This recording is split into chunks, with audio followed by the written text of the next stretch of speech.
ciertamente así es, las mujeres. Entonces viene, mi amor, mira la perita dulce que te traigo, o la sandillita. Ay, mi vida, ándale.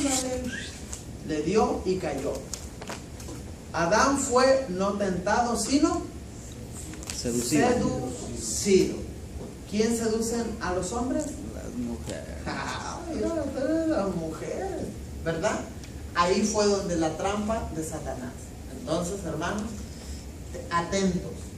¿Está tocando este niño? ¿Lo pueden abrir, por favor?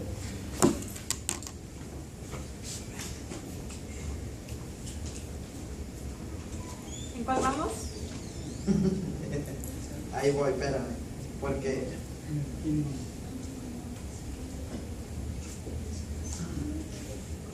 voy a pasarme. Ahí, bueno, en este caso Nancy, que tiene tópico. Está el número 4. Dale para abajo, quizás vas a pasar una o dos hojitas donde dice: si no hay arrebatamiento y solo hay una segunda venida, ¿por qué Pablo hace diferencia de los dos acontecimientos en una sola narración? Esta gente dice que no hay arrebatamiento, solamente segunda venida. Pero Pablo enseña las dos cosas en una sola narración. ¿Cuál es la razón que se tiene para alegar que Pablo presenta dos acontecimientos distintos en una sola narración? Inciso A. Si analizamos bien primera a Tesalonicenses 4, versículos del 13 al 18, y primera Tesalonicenses 5, del 1 al 4, gramaticalmente en el pasaje se consigue lo que se conoce como una conjunción adversativa. Lo que se conoce en la gramática, una conjunción adversativa. Vamos a ver. Una conjunción adversativa es aquella que te une dos acontecimientos en una narración. Ustedes pueden aprender eso y enseñarlo. ¿Qué es una conjunción adversativa? Dice, una conjunción adversativa es aquella que te une dos acontecimientos. Dos acontecimientos en una sola narración, que es lo que Pablo hizo. Al escribir la carta a los tesalonicenses, y ahí escribe acerca del arrebatamiento y acerca de la segunda venida. Estos dos puntos o estos dos acontecimientos se les llama una conjunción adversativa. Eso es una conjunción adversativa en la gramática. Ok. El término pero, que aparece entre los dos pasajes antes mencionados, es tal conjunción que te une dos acontecimientos en una narración, pero que no tiene que ver una con la otra. Es como cuando usted está hablando: oye, ya me voy a ir, pero más al ratito. Pero espérate un momentito. O sea, hay una unión. Ese pero ayudó a ¿qué? A unir la narración que usted estaba diciendo o hablando. Bueno, y ahí tengo la cita. Usted ya se la di. Quiero avanzar. Toda la explicación. El inciso B. Vamos a ver el inciso B. El término día del Señor, que viene en las citas que yo ya le di, nunca antes utilizado en la escatología en referencia a la iglesia. El término día del Señor nunca antes utilizado en la escatología en referencia a la iglesia, sino a la venida del Señor para juzgar e implementar su reino. Ejemplos bíblicos tenemos Isaías 13:9, Joel 2 del 1 al 11, Zacarías 14 del 1 al 9, Malaquías 4, y sigue la lista. Después, si la quiere, yo se la doy. El término ladrón en la noche. Ahora estamos dando términos que en realidad ellos están diciendo, en este caso esta escuela, si existe un arrebatamiento o no. El término ladrón en la noche nunca antes utilizado en la escatología para referirse a la iglesia, sino al día en que el Señor venga en su ira a juzgar a las naciones. El término ladrón en la noche culturalmente es un término que indica juicio y venganza. En pocas palabras, cuando usted le dicen: hermano, prepárate porque el Señor Jesús vendrá como ladrón en la noche, ese término lo están adjudicando para decir que si nosotros no estamos listos, Cristo nos va a dejar. Porque Él va a venir como un ladrón en la noche. ¿Y cómo llega el ladrón en la noche? Pues nadie sabe. ¡Fum! Pues resulta que ese término que nos han enseñado para el arrebatamiento de la iglesia no tiene nada que ver con el arrebatamiento. No está hablando de arrebatamiento, está hablando de la segunda venida de Cristo, como ladrón en la noche. Y en este caso tiene que ver con juicio esa palabra, con el juicio de Dios. No tiene nada que tú te vas, tú te quedas. Para concluir y descartar esta escuela, ellos en su aplicación quebrantan totalmente los medios de interpretación bíblico. Y ahí les voy a enseñar algo, porque ustedes me han oído hablar mucho de la hermenéutica. Voy a mencionar los principios de la hermenéutica para que usted sepa. El hermano habla de la hermenéutica, que si el contexto, que si, ¿de qué habla la hermenéutica? Le voy a dar todo lo que conlleva los principios de la hermenéutica. Se los voy a mencionar, usted los va a oír. Si no lo logra anotar todo, yo después se los doy. Pero para que usted tenga un entendimiento de qué es en sí la hermenéutica, qué puntos abarca. Mire, ¿qué es la hermenéutica? Para cuando usted quiera hacer un estudio, una predicación, todo lo que usted tiene que usar para poder hacer un buen sermón. Mire, las reglas de la hermenéutica de interpretación empieza con el texto con su contexto. Los tipos de paralelismo. ¿Cuáles son los tipos de paralelismo? Cuando son dos textos que pueden hablar de la misma cosa. La hilación del pensamiento. ¿Qué es la hilación del pensamiento? Que usted tiene que respetar. Así como empezó a leer, tiene que saber de qué está hablando. No puede inventar un texto o un principio, sacarlo. Esto significa.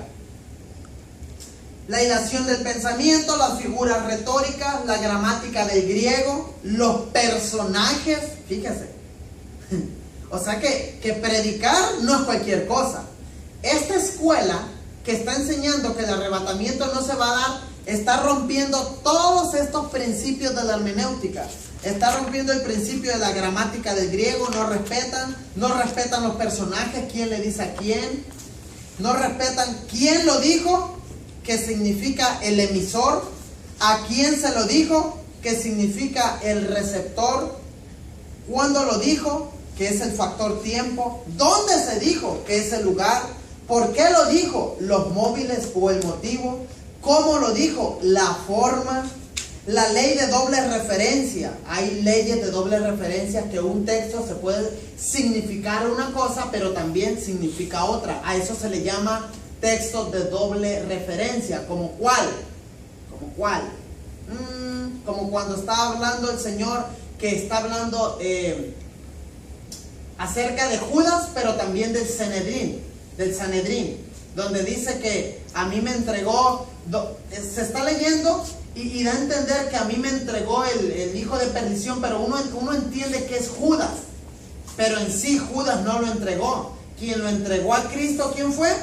Fue el Sanedrín, fue el grupo de sacerdotes. Ese fue el grupo de sacerdotes. Esa es una ley de doble referencia, porque a la vez Judas sí lo entregó, pero el principio, cuando usted se va al contexto, ¿quién fue el principio principal? Válgame la redundancia. El Sanedrín, los sacerdotes. Es algo complejo, la hermenéutica es algo que no crean que es muy fácil. Ya lo voy a poner usted aquí para que nos explique un poquito de eso. La ley de doble referencia, las culturas, sus costumbres e idiosincrasia y el fondo histórico. Cuando dice las culturas, sus costumbres e idiosincrasia y el fondo histórico, con tan solo eso, hermano, a veces nosotros nos ponemos a enseñar acerca del pueblo de Israel y no conocemos la cultura, la idiosincrasia, no conocemos nada de los ritos que hacían. Entonces nos ponemos a predicar, y el sacerdote, que sí, pero ¿qué hacía el sacerdote? O sea, ¿cómo llevaba a cabo aquel ceremonial? O sea, no, nomás el sacerdote. Por ende, el sacerdote los santiguaba y ya no. Para dar una buena exposición hay que estudiar. Hay que quemarse las pestañas. Aparte de eso, aparte de lo que es la hermenéutica y solamente tomar la Biblia, todo, muchas de las veces vienen ejemplos, estudiar ejemplos, ponerlos al tiempo de hoy para que usted lo pueda entender. O sea que para eso el hombre no puede solo. Por eso la ayuda del Espíritu Santo, para que nos ayude a poder explicar y tan solo un poquito. Porque si tenemos poquito conocimiento, pues vamos a explicar poquito. ¿Por qué? Porque el Espíritu va a echar mano de lo mucho o de lo poco que usted tenga. Usted no pretenda que el Espíritu Santo lo use cuando usted no ha estudiado absolutamente nada. Que yo como líder pastor o usted también como líder venga, hermano, le voy a invitar a que predique. Hermano Gilberto, por favor, el domingo que entra nos va a hablar de la pasión de Cristo. Y que él venga, voy a hablar de Cristo que nos amó, crucificado en la cruz, clavado y ya, that's it. Y que venga aquí sin estudiar, le van a empezar a temblar los pies, quizás empezar a llorar, va a aventar allí todo y nos vemos. Porque no es fácil, es una gran responsabilidad. Por eso estamos no atacando, sino defendiendo, mejor dicho, esta doctrina, de la doctrina de los que están predicando el Kingdom Now o el reino ahora. Los que dicen no va a haber arrebatamiento. Ellos rompen todas estas reglas de interpretación. Para ellos, bueno, para ellos les conviene. Nos quedan 20 minutos, les voy a dar el inicio, vamos a entrar en el inicio de esta escuela. Este tema se llama el traslado de la iglesia antes de la tribulación. Y creo que esta es la última en la que nosotros, ¿no? Bueno, pues pónganse muy atentos. ¿El traslado de la iglesia antes? El traslado de la iglesia antes de la tribulación, y esta es la que usted debe defender a capa y espada. Tribulación. Ya hablamos de cuál. Ya hablamos y debatimos y defendimos el traslado de la iglesia después de la tribulación, durante la tribulación. Ahora vamos a enseñar acerca de antes de la tribulación. ¿Usted va a pasar por la gran tribulación, hermano? No. Entonces es lo que vamos a enseñar ahorita. Ya enseñamos acerca de los que dicen que la iglesia se va a quedar aquí y va a ser arrebatada después de la tribulación. Lo que acabamos de decir, ya dijimos que fueron 3 con el Kingdom Now. Una fue, ya predicamos, ¿cuál? Después de la tribulación, en medio de la tribulación, y también predicamos los que niegan el arrebatamiento de la iglesia, que es el Kingdom Now. Y ahora vamos a entrar en traslado de la iglesia antes de la tribulación. Esta escuela y posición es la más confiable y aceptable en el área de la escatología, por ciertas razones que vamos a presentar. Inciso A, no quebranta los medios de interpretación bíblica. Inciso B, tiene fundamentos bíblicos confiables y ajustados a los medios de interpretación, como primera carta a los Tesalonicenses 4 del 13 al 18, primera carta a Tesalonicenses 5 del 1 al 4 y primera de Corintios 15, 22 al 53. Analicemos los pasajes. Dice, Primera Tesalonicenses 4 del 3 al 18 dice: tampoco queremos, hermanos, que ignoréis acerca de los que duermen. Ese es uno. No lo voy a leer todo porque es mucho. Primera Tesalonicenses 5 del 1 al 5 dice: pero acerca de los tiempos y de las ocasiones no tenéis necesidad, hermanos, de que yo os escriba. Ese es el otro. Primera Corintios 15 del 22 al 53: porque así como en Adán todos mueren, también en Cristo todos seremos vivificados, pero cada uno en su debido orden. Ya eso... esa es la comprobación bíblica. Inciso C, el método de interpretación en su mayoría es el gramático, histórico o literal. Acerca de esta escuela, la que nosotros estamos hablando, el arrebatamiento antes de la gran tribulación. El método de interpretación que usamos nosotros en su mayoría es gramático e histórico o literal, que es el método más confiable en la hermenéutica como ciencia de interpretación. Ok, propósito del arrebatamiento, escucha así rapidito. Propósito del arrebatamiento es en el inciso A, en primera instancia, inciso A, es para la glorificación del cuerpo y consumar la salvación. ¿Para qué es el arrebatamiento? Para la glorificación del cuerpo y consumar la salvación. Efesios 1:14. Ahí se encuentra. Cuando usted le diga: oye, ¿para qué vas a ser arrebatado? ¿Para qué es el arrebatamiento? Bueno, es para la glorificación, para que nuestros cuerpos sean transformados. ¿Y para qué más? Y para consumar la salvación. ¿Sabía usted que nosotros estamos siendo salvos en este momento? ¿Verdad? La Biblia enseña esos 3 puntos, donde dice que fuiste salvo, estás siendo salvo y serás salvo. ¿Sí se entiende, verdad? Todavía en la posición ya somos salvos por fe, pero en la posesión todavía no. ¿Por qué? Porque no se ha dado el arrebatamiento. Aquí estamos. Por eso. Ok. Y esto conociendo el tiempo que es ya hora de levantarnos del sueño, porque ahora está más cerca de nosotros nuestra salvación que cuando creímos. Está más cerca, fíjense, Romanos 13:11. He aquí os digo un misterio, no todos dormiremos, pero todos seremos transformados. Eso es 1 Corintios, eso ya lo leí, ya son puros versículos. Ok, inciso B, librar, o sea, estamos viendo las razones o el propósito del arrebatamiento. En el inciso B, uno de los propósitos para el arrebatamiento es librar a los justos de la tribulación y salvarnos de la ira venidera. Viene algo, hermano, que no hay película terrorífica que haya presentado lo que viene. Viene un caos mundial, la gran tribulación va a ser algo que, ay, hermanos, va a ser fatal. Para librarnos a los justos de la tribulación y salvarlos de la ira venidera. Dice 1 Tesalonicenses 1 del 9 al 10, porque ellos mismos cuentan de nosotros la manera en que nos recibisteis y cómo os convertisteis de los ídolos a Dios, para servir al Dios vivo y verdadero y esperar de los cielos a su Hijo, al cual resucitó de los muertos, a Jesús, quien nos libra de la ira venidera. Quien nos libra de la ira. Primera de Tesalonicenses. Sí, capítulo 1, versículo del 9 al 10. Para cuando usted le diga, no, la iglesia sí va a pasar por la gran tribulación, hermanita.